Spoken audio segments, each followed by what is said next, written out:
Hey guys, it's Tio speaking.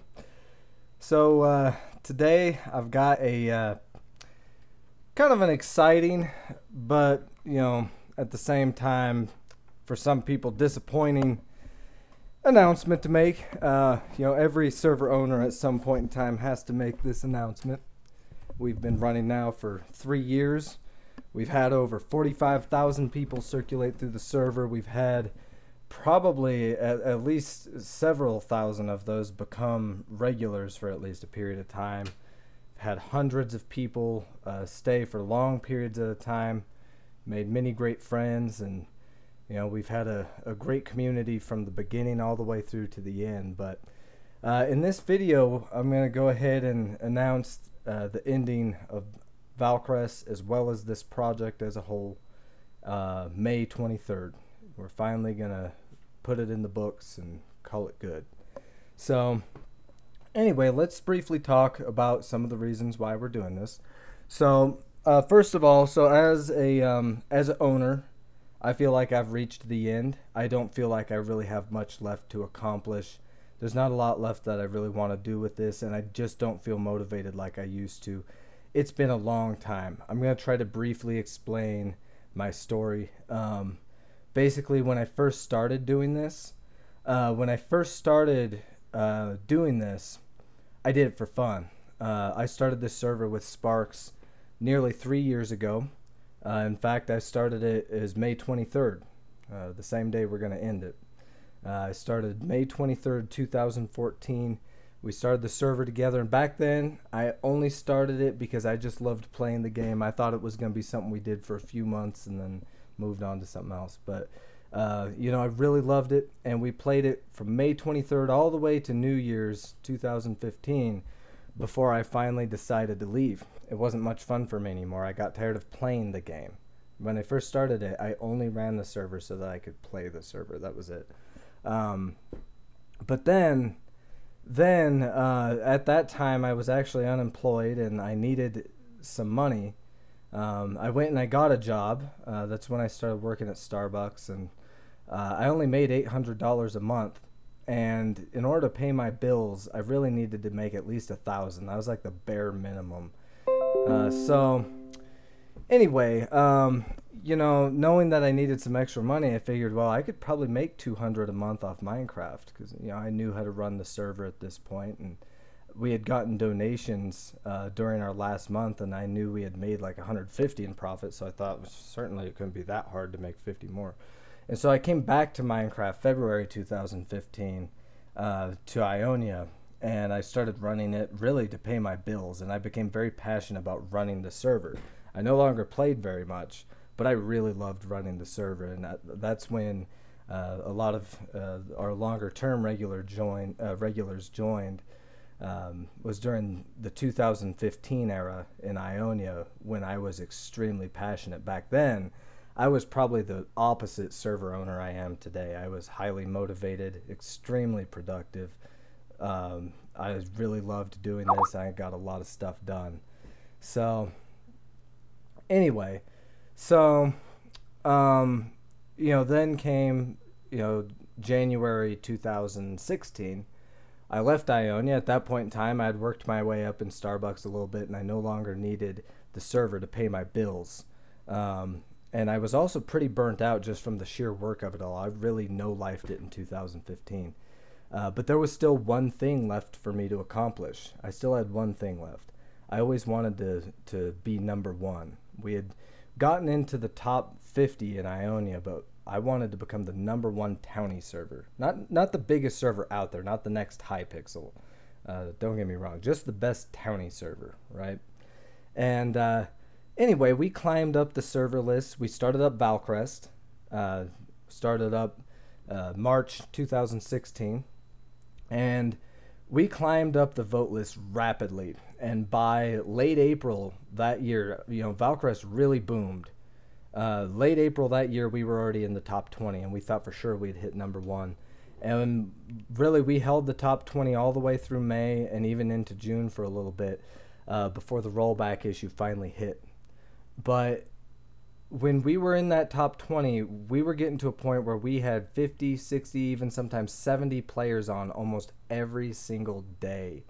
And there were so many people, you couldn't even keep up with half the people in the server. And at that point, I realized that I had accomplished everything I set out to. At that point, I'd say around May 2016, May last year, the server was competitive. We had a great economy. We had a great tournament. We did have some technical issues, but nothing too major, just lag. And we had a ton of players. We were in the top 20. At that point, even though I hadn't hit number 1 yet, it didn't even make a difference. We looked at the number 1 server at the time and realized our product was better. It's not better anymore. Don't get me wrong, it's nowhere near that anymore, but at the time it really was. And we had nothing left to prove. We felt, I really felt at that point that I had done everything I ever set out to do, but I wasn't ready to let go of it yet. The rollback issues hit, and I refused to quit because of the rollback issue, but it hit, and the server came crashing down. And I fought, and we fixed it, but by the time it was done, by the time we fixed it last August, it took almost 3 months to fix the rollback issue. And we were dedicated. I mean, we got on every day constantly trying to fix it. By the time it was fixed, something in me had kind of changed. My drive for this had really died. And I always thought that if I just kept going, at some point it would come back. But the problem is really I'd accomplished everything I'd done, everything I wanted to do, and there wasn't really much left to accomplish. And I'd lost everything, or a lot of the things that I'd gained because of that rollback issue. And so, we decided to just keep playing. And then I got promoted in real life. My new job consumes a lot more of my time. And kind of one thing led to another. And then, sure enough, now in real life, I'd say the worst thing happened to me that could ever happen to any server owner, which is that I've started actually redeveloping a social life. All those years of no lifing it on Minecraft, I'd really neglected my social life for a long time. But now I'm starting to develop one again. I'm going out with friends a lot, having fun, so on. But, boy, I have no motivation for Minecraft anymore. And you guys have probably seen this. I get, sometimes the drive comes back. It'll come back for a day or two, sometimes even a week. And I'll get excited and think we're going to do all these good things. And then a lot of times, a lot of that doesn't come to fruition. I'm not on very much anymore. A lot of you guys probably noticed that. I don't really get much done anymore. I want to get more done, but I'd rather do other things. And I don't really have that drive anymore. That's the biggest thing, is that drive is gone. So anyway, enough about me. That's the reasons why I'm leaving. Now, you're probably wondering, just because I'm leaving, why does the server have to end? I talked to all the people that would be eligible to become the owner, all the most trustworthy members. I'm not going to just give my server to anyone, okay? Call it what you want. This has been a 3-year project involving a lot of great people. I'm not just going to pass it to the first person that wants it. It needs to be someone who's been part of our community for a long time, who's highly trustworthy, who has the financial resources to run it, and who has the knowledge to run it. There's only a few people that meet that criteria, and I talked to those people. We got together, and they actually, to my surprise, feel the same way I do. They're ready to put it in the books. They feel like this is a project that has reached its end. We've been around for 3 years as of the 23rd. 3 years is a long time for a Minecraft server. There are servers that have lasted longer, don't get me wrong, but it's a pretty long time. And we've done what we wanted to do. And we're all kind of ready to move on. Tournaments are boring now. We've done so many tournaments. The tournament was always the focal point of all this. Tournaments are boring. Most of it's all just pretty boring to us. It's all kind of the same thing that we've seen before. I can predict now what will happen in advance, and I just know, because I've literally, there's like nothing that happens anymore that I haven't seen before. Anyway, I'm kind of rambling, but the point is, I'm not just going to give the server out to anyone. This has been a project involving a lot of great people for a long time, and we're not just going to give it to someone who might change it and do God knows what with it. We're not just going to give it to some random person who happens to have the financial resources and the knowledge. No, it needs to be someone who we know, who we trust, who's been with us a very long time. And unfortunately, all the people who qualify for that, don't want to do it. So unfortunately, the people who meet that criteria, the few who do, they're ready to give it up as well. I think we're all ready. I even got with some very old originals who not long ago stopped following the project, and even they agree, like it's they're surprised that it's gone on as long as it has, because we haven't been the same since August. That's just the truth. We've had good times since then, but it's definitely to that point. So anyway, May 23rd is going to be the last day of the server. At that point, the world files, all the world files will become available to download, and you guys can do what you want with that. And other than that, that's pretty much that's going to be the end of it. That's going to be the end of it. So some final thanks I want to give. There's a lot of people, a lot of great people over the years.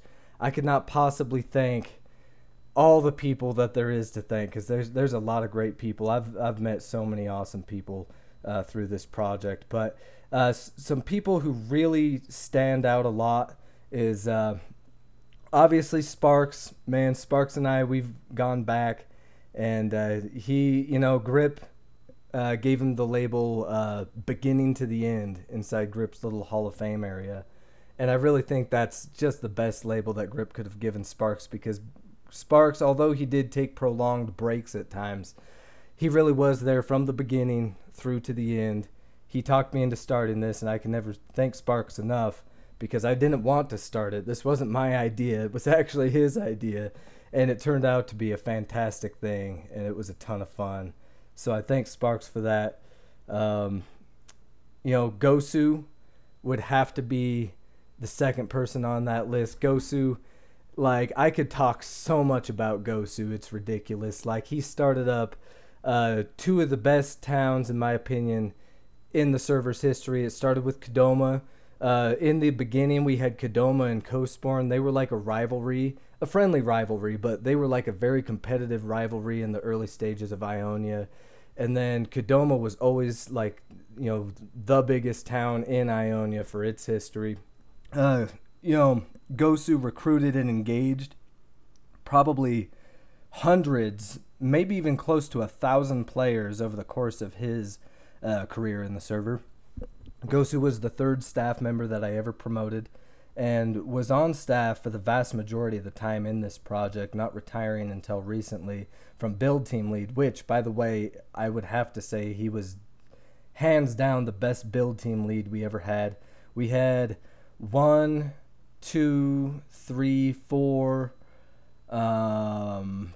different build team leads, and Gosu definitely was the best one over the course of the 3 years. He built many fantastic builds. If you look at the prison he built recently, to his own town, Dakara, to the Apocalypse City that he built, so on and so forth. This guy really built a lot of fantastic things. And most of all, Gosu was just a fantastic member to have in the community. He really attracted a lot of people, on his own, for many years, on his own, without being asked to, without any incentive, anything. He did a lot of advertising for the server, and he just did this just to help the server out, no other reason. Gosu's a really fantastic guy. He's definitely got to give a huge thanks to him. Then you've got Dai. Dai was one of the early originals. Dai, I could have never started it without you, and even though Dai and I haven't talked in a really long time, and he hasn't been part of the project in a long time, you always have to give him good thanks. Some other people would be Rockfan. Rockfan was one of the originals. Sorry about that. Dog thinks she's tough. Anyway, Rock was one of the originals. He joined October 2014. Huge part of the community. Rock started up a fantastic town, Terra. He recruited many people over the years, including Gio, who would turn out to be a fantastic exec as well. But Rock was there also, kind of like Sparks, almost from the beginning and then all the way through to the end. Definitely one of the longest standing staff members we ever had. Rock was a great builder. He built for many great events, helped us out with a ton of things. And overall, he's just a great guy. So you got to thank Rock for being part of this project. The next person I've really got to thank would be Balake. Blake was fantastic with tech. He really, when he first joined staff, I didn't know a whole lot about tech. I wasn't like a tech virgin, but I was somewhere between that and someone that knows what they're doing. And he really helped me bring it to the next level with Ionia. And he came in at just the right time, because at the time that Blake came in Ionia, it was September of 2015. And we were sinking into one of the worst depressions and one of the worst ruts we had ever been in. By October, we were actually pretty close to dying. Our peak player counts each day was down to about 13 to 15. And there were some days where we'd have prolonged periods where nobody was on at all. It was that inactive. The server was almost dead. And Blake and I, as well as Pika and Gio, we put together a good plan, and we really executed on that plan. And by late November, just like a month and a half later, we actually went from our all-time low to our all-time high, just that quickly. And it was just an incredible experience. We went from having a nearly dead server to having a server where 40 to 50 people were logging on almost every day, on at the same time. So it was just totally awesome. And Blake, he came on to Valcrest after running Ionia and taking over it after I had left. He came on to Valcrest and became an exec here and was a fantastic exec for about 6 months. He helped with the technical side of things, and he never really got the credit he deserved. A lot of people would always thank me for a lot of the things that Blake did, and I'd tell them that Blake did it, but they'd never thank Blake. They always thanked me as if I did it, and he never really was recognized for being the dedicated staff member that he was, but he really deserved that. So I'm gonna give him a big thanks today. And then, of course, huge thanks has to be given to Pika. Pika was probably my single most dedicated admin that I ever had. Pika never took breaks. She never got burnt out. She went consistently from June 2015 all the way until the end, all the way till now. No breaks, nothing. And she's definitely she's got the strongest work ethic of any staff member we ever had, by a long shot. She's very loyal to the server. There was never one time, not once, did I assign her something and she agreed that she could do it and then she didn't do it. She always got done. Recently, with the last event that we had, with the PvE event, she wrote 14 pages of code for those mobs. That's 14 pages worth of command blocks. And anyway, what makes that significant is that she did it in 1 week. And in real life, she's a full-time college student. She's also the leader of 2 different clubs and is very active in sports. So she's really, really busy. And she has finals going on top of that. So she is really busy in real life. And she found time to write 14 pages worth of code for those mobs and managed to make it happen just for that event. So you guys could have, 2 hours of fun. That's just how dedicated Pika is. And that's one in many, many, many times where she's done shit like that. She is a phenomenal staff member. So I have to give big thanks to Pika. Aside from that, big thanks to Sophie. Sophie was the last exec I would ever promote. She definitely earned her promotion. She's put on a ton of great events for the server. She's been a fantastic member of the community, taking over Dreadland and keeping it alive for nearly a year now. And, Sophie's been great for the team morale. She helped us, get through the rollback issue and has been a loyal member of staff for nearly a year now. So I have to give her thanks. She's the She's the last exec I would ever promote, and that's a title I take very seriously. I only promoted, I think, 5 execs throughout the whole 3-year project. So anyway, that's pretty much it. There's a ton of other people I'd love to give thanks to. There's a ton of other great people who contributed to the project over the years. But those are probably the biggest ones that stand out the most. So I thank you guys. I thank everyone watching this. I thank the staff, everyone in staff. You guys have been tremendously supportive. But this is probably going to be the last video. This is probably going to be the last goodbye. And then, we'll probably, we might do something fun on the 23rd. Who knows? But as of the 23rd, this project's going to be done. The server will be over and the worlds will all be available for download. So you guys can, enjoy all of your builds how you please. So thank you once again, guys. And yeah.